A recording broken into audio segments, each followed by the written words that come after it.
Hello, Bill. Good morning, Matt. Welcome to the DMZ, everybody.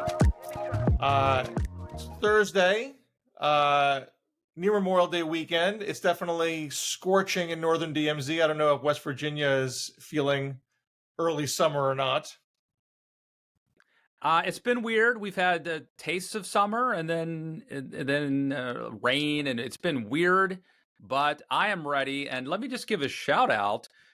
Yesterday, my wife's grandfather, Inslee Hicks, celebrated his 102nd birthday. Wow. And so we will be spending some time with Inslee Hicks over this holiday season. No, he did serve in World War II. He's Canadian. He fought, served with Canada. His brother actually was shot down and killed over Berlin 80 years ago. So it'll be a special Memorial Day. And Inslee did storm the beaches of Normandy. It was about 6 weeks after the D-Day invasion. But it'll be great to spend some time as again, 102. So I think you buried the lead here that your children are part Canadian. Well, we don't talk about that. Are they even eligible to be president now? I think if Ted Cruz could be, they could be, but we'll see. I'd rather them just have a lifetime appointment on the Supreme Court, but we'll talk about that later in the show. I think we should start with Nikki Haley. Bill, I'm sure you saw this, but it's not incredibly surprising. But I guess it was. What is the opposite of surprising?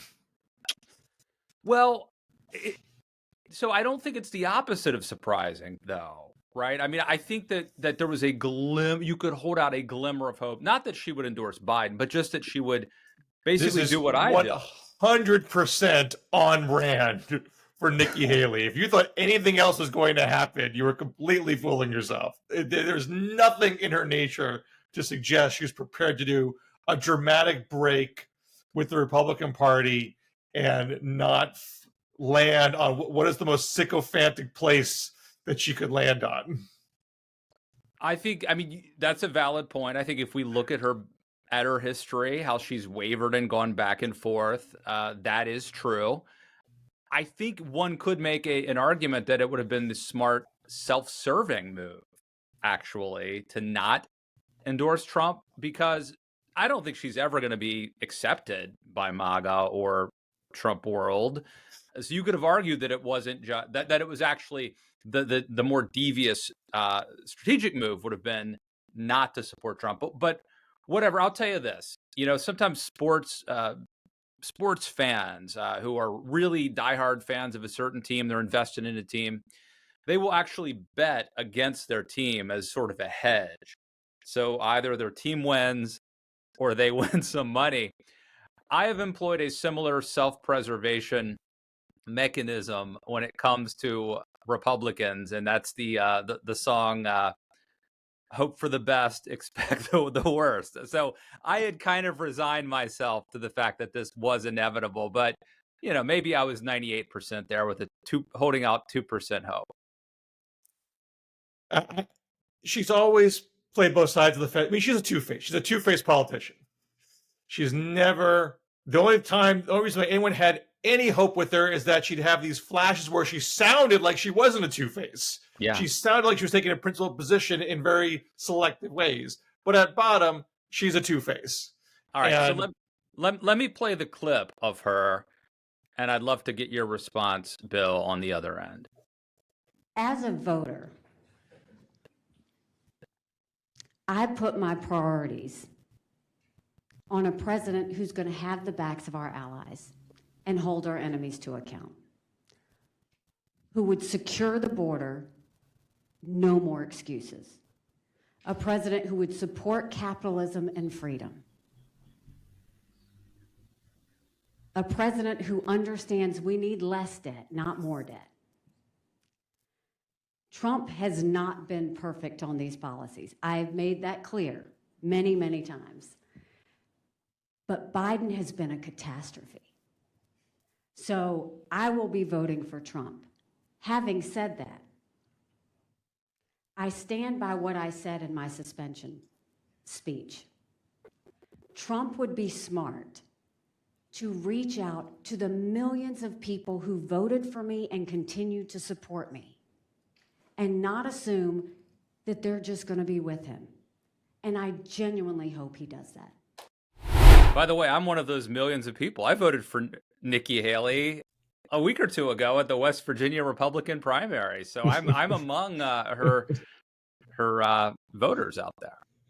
But there's probably nothing Donald Trump could say to get you back. I mean, you're not going to vote for Biden, but you're not going to vote for Trump, I assume. Get me back. He never had me. Right. Well, exactly. And this is, I mean, one, how many people does Nikki Haley command? Yes. I think there are a bunch of people who are, loyal Republicans who don't like Trump, but we're going to go back into the fold anyway. And there are a bunch of people like you who were never with Trump in the first place, and Haley was a vehicle to express that, and they're not going to vote for Trump no matter what. How many people are really in the middle there who were waiting to hear from her to decide what to do? I imagine that's a small number. But I think more important... Right. Sorry. I think that's right, Bill. I do think, though, she could have become the leader or the champion of this group had she made a different decision. If she actually believed in anything, which she doesn't. So I mean, just take what her actual words were there. If she believed what she said right there, she'll be voting for Joe Biden. The person's going to stand with our allies? Are you insane? How can you possibly argue that the man who is undermining NATO and sucking up to King Jong-un and Putin is your choice for the person who's going to be more loyal to our allies? That is gaslighting, Orwellian absurdity. And even when you're talking about who's going to be more faithful to capitalism, who is the biggest protectionist of the two? I grant you that they're both doing some of it. But Donald Trump has been much more willing to wield government power and warp markets in order to serve his political ends. This is a guy who's threatening to get rid of all the Federal Reserve because they're not doing what it's in political interest to him. This is not someone who is wedded to capitalism and free markets. It is just, if she believed what she said, she would not be voting for Trump, but she doesn't believe what she says. It is totally self-serving. Now, it might be stupidly self-serving. She probably should have even gone into this whole endeavor if she's wanted to be a loyalist at the end of the day. But again, she's a two-face mixed in with delusions of grandeur, which leads her to making very odd decisions. Yeah, I think that's about right. I would also say, I mean, look, she talked about spending. Trump was the worst spender of any president, worse than Biden. I mean, Biden's bad. Trump spent even more before COVID. I mean, never mind COVID. That was, the way of COVID's not, I would say is not fair. Yeah, but Trump was a big spender before COVID. So there doesn't seem to be a rationale. And it seems like with many, many Republicans, including someone like a Nikki Haley, who obviously, I mean, I voted for her, right? I mean, she's much more simpatico with me than Trump is, but they're looking for a reason to vote for Trump. And they will concoct this notion that Biden is somehow a catastrophe. I don't get Biden being a catastrophe. I get Biden maybe being like a C president, which to me is a win. If a Democrat is a C president, for me, that's a win. That's better than I would have thought. But also, balanced against the other guy who, there's a non-zero chance would just be president for life. That to me is also a deal breaker. Do you listen to this Scott Jennings guy on CNN? Yeah, I know Scott Jennings. Yeah, so he's definitely not a Trumper, but I mean he's a Nikki Haley Republican. He falls back in the fold. He's a Mitch McConnell loyal. Yeah, so he's like from the Mitch McConnell machine. Correct. Yeah. So he definitely gives analysis that is not always favorable to Trump, but now that we're going to general election mode, he leans in much harder against Democrats than the Republicans, and that's why he still has a job at CNN, and I don't.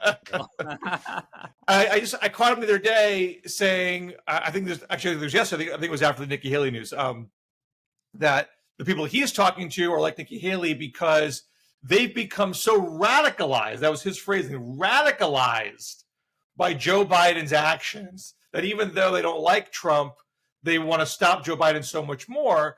and he cites the fact that he withheld this one arms transfer to Israel, and inflation is still not abated, and therefore things are completely, off the rails. I mean, this is holding. I mean, no president is going to be perfect. That is just literally an impossibility. But to judge him based on completely unrealistic metrics, he is not the first president to find Israel a challenging ally. He is not the first president to have some economic number not be exactly where you want it to be.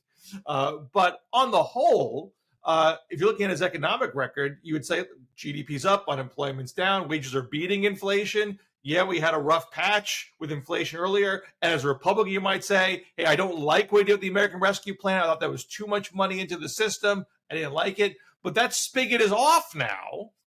And they did a debt limit deal with Republicans, and inflation has come down. So if I'm trying to judge like relative catastrophes, I'm trying to be true to Reaganite Republican principles, I don't see how you land on Joe Biden has radicalized me, so I'm going to tolerate the anti-democratic impulses of Donald Trump. Well, as you know, I think that what Biden did with Israel was very stupid, and I said so. I did. Our friend Jonathan But Reagan withheld shipments too. I mean, he's not Biden's not the first guy to do that. And on the whole, like Israel's still getting arms. It's like one type of bomb they're not getting. It's not like they're cut off completely. Well, look, a lot of my criticism of Biden was political. I was on PBS NewsHour, and I was really stressing that this is a political mistake because Biden is not going to win over those kids shouting "Genocide Joe" on campus at campus. And he literally said this week that it's not a genocide. I mean, he's being very blunt about that. Anyway, be that as it may, the larger point here is that I do not understand people who have been radicalized by Joe Biden, who's the most boring, tepid person in the world. I mean, Aaron's grandpa is more coherent than Joe Biden. I'm not joking. It's actually true. So I get not liking Biden. I don't get being radicalized by him, but I will say this, Bill. I believe it's true. I think these people are telling the truth. Now, for whatever reason, they've convinced themselves irrationally that Biden is some evil mastermind. I don't know why. I'm actually super curious because I believe it's true. They have been something about Biden has radicalized them, but I don't understand it. I mean, if it wasn't, Biden is doing on the whole things that any Democrat would do. He's a pretty mainstream Democrat. You might even be a little bit more right leaning than the median Democrat right now. He's hardly gone hard left. I mean, obviously, if you're a conservative, you look almost anything you did is like too left for you. I get that. But I accept that. Like I knew that going in. That's right. That's who I am. I think he might have mentioned canceling student debt. Here's something that I'm sure a lot of conservatives don't like. But to equate that, or say it's even worse than the things we can name check that Donald Trump has done, that things that Donald Trump has done that would violate basic conservative and or American constitutional principles, like that to me doesn't wash. I agree, and I think like in my mind, I prioritize things, and I have hierarchies, and I try to weigh, and I try to be like intellectually honest. Like if we did that, how would I feel? If they, as much as possible, and maybe that makes me alone. But look, I should be doing that as a conservative journalist. I am not a grassroots voter. I should be thinking more about this, but I don't get it. But Bill, let's segue into this. I think it's a great segue, which is Joe Biden is the perception about him is very different from reality, and that includes having to do with polling and the economy. Let me go to Steve Ratner, who was on Morning Joe this morning. We're taping this on a Thursday. And he pulled out the charts. It's about 2 minutes long, but I think this really puts it in perspective. 50% of Americans think unemployment is at a 50-year high. 50% think it's at a 50-year high. Unemployment is actually at a 50-year low It's really amazing. Unemployment is below 4%. It's been below 4% for months and months now. And it is it's just extraordinary that people think we're at a 50-year high. You can see some of the highs over here. Another issue is stocks. Half of Americans think stocks are down this year. Stocks are actually up 11% this year. They're up 45% since Joe Biden took office. Complete disconnect in people's minds between perception and reality of the stock market. Well, it's how, I mean, there are some people who are legitimately feeling the pinch still. And yet, though, overall, Americans have a very negative perception of Biden's economy. And is that fair? What do you see? What's interesting, and we've looked at some of these numbers before, is that if you ask people how their own finances are, about 75% think they're okay. And that really goes all the way back to 2018, pretty consistently. What's happened in the last number of years, and not just under Biden, but it really started back in about 2019 or thereabouts, the perception of how local economies are doing has deteriorated, and the perception of how the national economy is doing has deteriorated. So people have created this dichotomy in their minds between the national economy, their local economy, and themselves. What's also interesting, most recently, and these are from some other polls that have come out lately, what's also interesting is the way divergence between sentiment and approval has occurred. People's sentiment about the economy has actually been trending up. We had one bad number the other day, but we'll have to see if it's an aberration, if it jumps around a little bit. But the general trend has been improving sentiment. On the other hand, Biden's approval ratings have been trending down. Now, there are obviously a lot of other things going on. Yeah, right. So we were talking about the Gaza war. There's other variables that could affect public opinion, but you would think that it would track with or correlate to some degree with the economy. The bottom line is it seems like Biden just isn't getting credit for anything he does, and the perception of Biden is worse than the reality. Yeah, and I think that the argument for being bullish on Biden's reelection is that these perceptions can be fixed. It's not set in stone that we're going to go the next 6 months with people still thinking that the economy is worse than it really is. And we've seen this with other incumbent presidents before, that there's a lag. Now, you could argue, well, this is taking a longer time than usual to kind of to converge. Although I don't think it's true with Obama, though Obama took past the conventions for perceptions of his handling of the economy to really improve. It was a worse economy back then. We're coming out of the Great Recession still. Growth was worse, unemployment was higher. But it's a fixable problem. It is complicated with everything else that's happening in the news. Like, how do you get a story about the economy is better than you think when there is Gaza, when there is the border, when there is campus unrest, when there is the Trump hush money trial? All these things crowd out space for other kinds of stories. And you also still have the potential for negative economic stories, because no economy is perfect. You can find a thing that's bothering people. Prices are still higher than they were, even though inflation has come down. Interest rates had to be higher to try to mitigate inflation. So you find the person mad about, I can't buy a house as readily as I want to today. Reagan's 1984 economy was much worse on almost every metric than now, but they're able to communicate, hey, it's better than it was before, and we're going in the right direction. And there's certainly evidence for Biden being able to make that case if he had the platform to do it in a sustained way.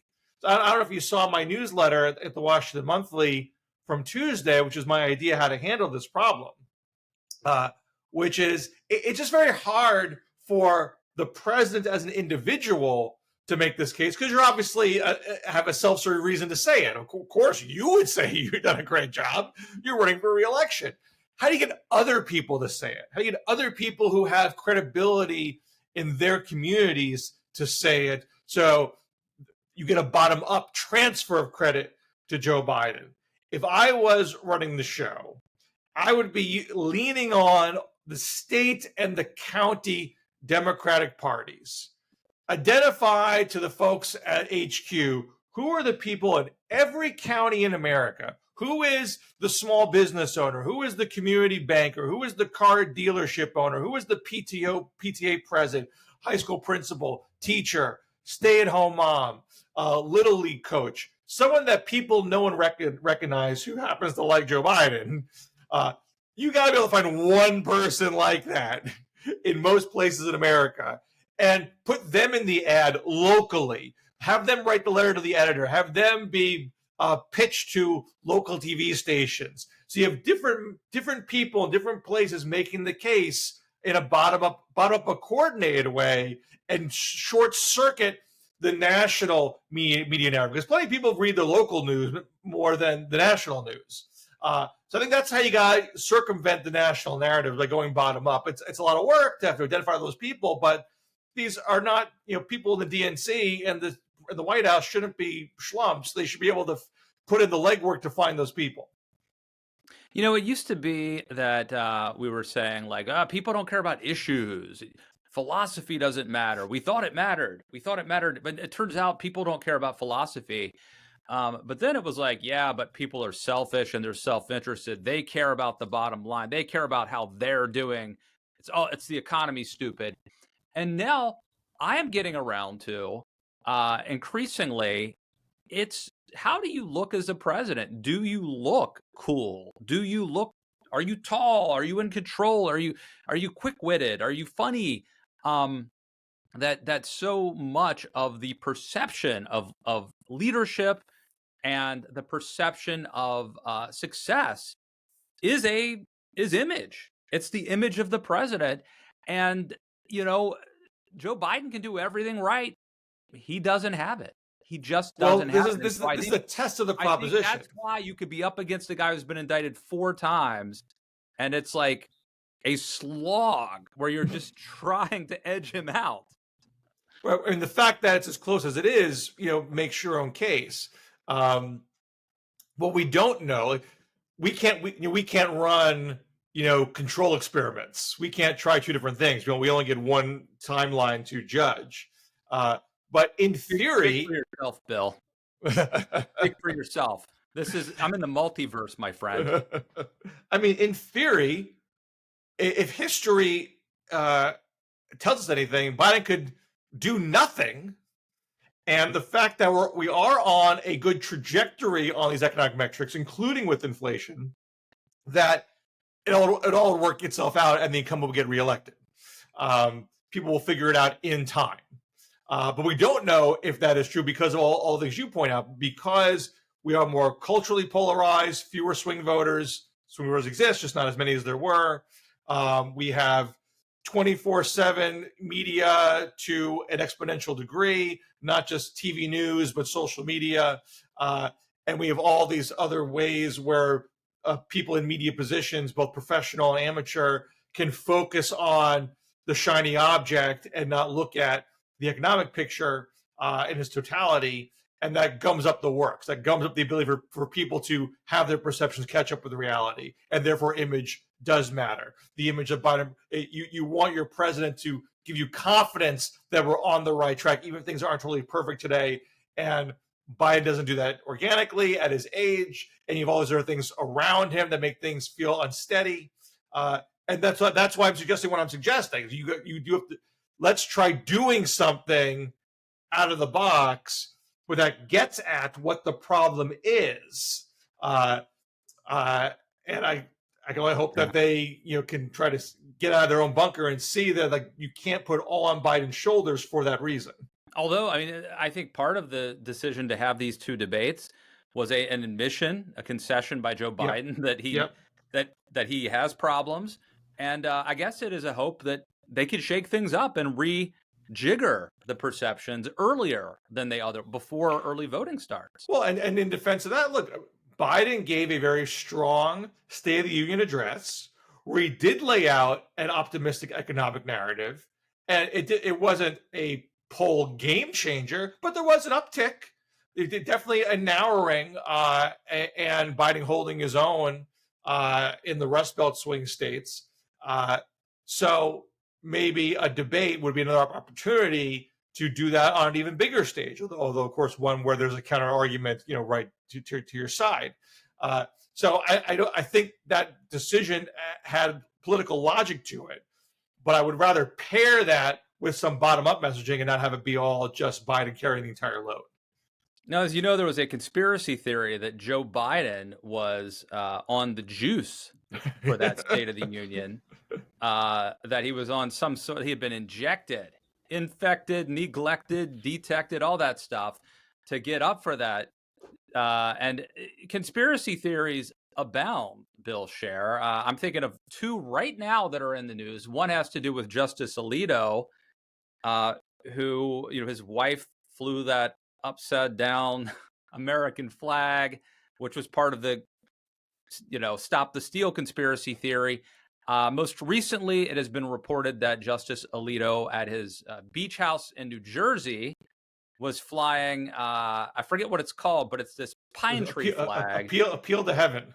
Appeal to heaven, which goes back to, the founding of this country, but has been co-opted as a symbol of radical rightists in recent years.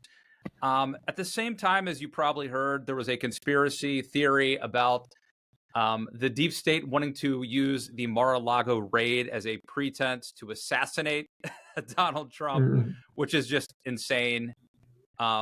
But anyway, what do you make of all this, and what does it say maybe about the Republican Party and the state of politics today? Well, Troy said something about Samuel Alito. I mean, I always find it shocking that people can be very close to centers of power and then buy into like the dumbest conspiratorial nonsense. Like getting closer should like make you realize that what you find on the fringes of the internet are ridiculous, and yet somehow people fall into it. So I wish we could get a real insight into what has led Alito down this path. But I doubt we can ever get a straight answer from him on this stuff. But remember, he did yell "You lie" at the State of the Union, which I kind of gave him a pass. This is to Obama. Alito mouthed "not true." During Obama was making a commentary on the Citizens United ruling. Okay. And Alito mouthed "not true." It was Joe Wilson who said "you lie" more vociferously when Obama was talking about Obamacare. Thank you for correcting. I stand corrected. A good distinction. So, I mean, look, I gave him a pass at the time because I thought he was right on the issue, and it is somewhat of a breach of decorum, but mouthing it, but maybe that was a tell, actually, about Justice Alito. Breach of decorum is not the same as buying into a conspiracy that the election was stolen. And Alito, he didn't really go out of his way to help Trump, I think, in 2020. But I think he and Thomas did make some rulings. I have to go back and look at the specifics to refresh my memory. But I know they did have some rulings that suggested they thought, Pennsylvania should not have been allowed to go forward the way they did, or giving some credence to the notion that Pennsylvania changed the rules in the middle of the game in terms of vote by mail and absentee voting.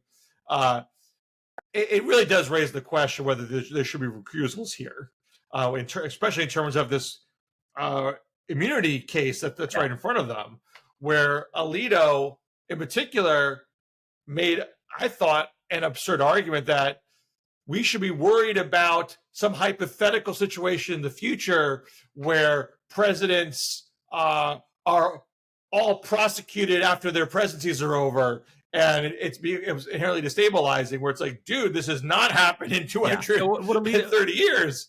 What Alito said was, if we're allowed to prosecute presidents after the fact, won't that give them an incentive to never leave? Wouldn't you be more likely to hold on to power and try to stay in office if you knew you might be prosecuted after leaving? I think that was the most egregious thing that he argued. And he's treating it as a question that he raised. Right. And doing it in terms of, let's forget about the situation in front of us. Let's talk about these hypotheticals in the future. You have a guy who tried to stay in power before he was indicted. He was indicted in part because he was trying to do that, but some indictments are about other things. And now we learn that you think he had, or at least we have indication that you believe he had just reason to cling to power. Yeah. So it smacks of being compromised. Let me ask you this, though, because my wife probably takes positions that I don't agree with. I would hope that if I were a Supreme Court justice, she wouldn't like try to encourage a coup by texting a chief of staff like, Jenny Thomas did. But these are individuals. They are adults. They are professionals. And certainly the case of Jenny Thomas, she is an activist. Is it wrong of us to assume that this implicates their husbands? I mean, people can have different opinions, obviously, in a household, but what you put on your lawn is your lawn too. What you put on your beach house is your beach house too. And you should be able to say, hey, honey, I'm a judge. I can't do that. I mean, it's one thing. I mean, that's even more egregious, I think, than Clarence Thomas's wife going off on a bender, because at least Thomas say, hey, look, it's her, it's not me. I mean, maybe that might be a threadbare argument, but there's at least some distinction there. But like, you own the property, you own the flagpole, you own the flag. Yeah, it's joint assets. That flag, like, there's no way you went in and out. I don't know how long it was up there. Let's say a day or two. You saw the flag, like it's. Now the conspiracy theory I want answered is who got these photos, and who held on to them for so long, and dropped them now. What was I can't quite get my head around what the chronology of events here. And what else is going to drop next, right? Yeah. I mean, maybe more will trickle out. I have to go quickly. So kudos to my congratulations to my son Beckett, who's graduating 5th grade today. And aside from writing about Nikki Haley, I will also be chaperoning a little party, or him at a party. So I got to bounce early. But I want to say this other conspiracy theory, which my understanding is, maybe you know the details.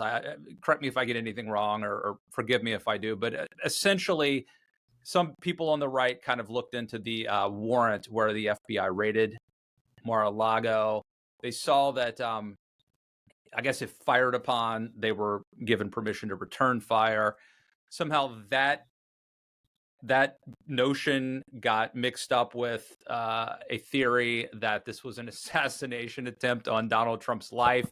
And this was the Mar-a-Lago raid was a pretense to take out Trump, which, number one, my understanding is the FBI made sure Trump wasn't at Mar-a-Lago when they executed the raid. Number two, according to Donald Trump, or at least his lawyers, it's okay for a president to assassinate a rival. But the last point I have, Bill, is, and this goes to all sorts of conspiracy theorists, if the deep state is as nefarious and powerful as you believe they are, then none of this matters. They could take any of us out anytime they want. They don't need to fill out paperwork. They could do it, and it would look like an accident. It would just be, Matt Lewis succumbed to a heart attack last night. Oh, and by the way, have you seen what's on his computer? I mean, like, if the deep state is that evil and that powerful, they don't need to concoct and then fail and then not be able to pull. They were trying to do something and they're so inept they couldn't get him. They didn't know he was in New York. They didn't know he wasn't. Like, they're simultaneously, according to this theory, the deep state is nefarious and omnipotent, but also very clumsy, very inept, very incompetent. I don't get it. I mean, couldn't the deep state have found like a really charismatic 45-year-old to front the presidency? Couldn't the deep state have not have James Comey pull back on prosecuting Trump in 2016? I mean, there's many things the deep state could have done if they were that omnipotent. But to be fair, I think Donald Trump is both a schemer and immensely incompetent. So it is possible to combine those things. You're saying that the deep state set up Trump knowing he would lose in 2016, but then he won. That's an interesting conspiracy theory. So that means that they only have partial control, right? They don't pull all the strings, but yeah. Interesting. We figured it out tonight. I'd like to think we've raised more questions than we've answered during this segment of the show, but Bill, I have to run. Anything else you wanted to add or say or plug? Well, I got a new column up. Just went up this morning at the Washington Monthly. Biden just notched his 200th judge. And obviously, we look at the Supreme Court and realize that Donald Trump, did a number there. But at the lower court level, Democrats actually have more judges than Republicans. And there was this whole notion during the Trump presidency that he was taking over the entire judiciary, top to bottom. And the numbers show that actually isn't true. So I dug into those numbers at the Washington Monthly today. Very cool. Check that out. Read the piece I'm writing today, likely about Nikki Haley, at the Daily Beast. Check out, I interviewed our friend Simon Rosenberg. If you are freaked out about the polls and you want to be talked down, you want some hopium, listen to the Matt Lewis Can't Lose podcast, or go to youtube.com/Matt Lewis and watch me interview Simon Rosenberg. I think it'll bring your heart rate down. Your blood pressure will come down. So I have no idea if he's right or wrong, but I do think it will be healthy if you're a Biden fan to check that out. And we'll see you back here next week, Bill. All right. Take care. Have a good one.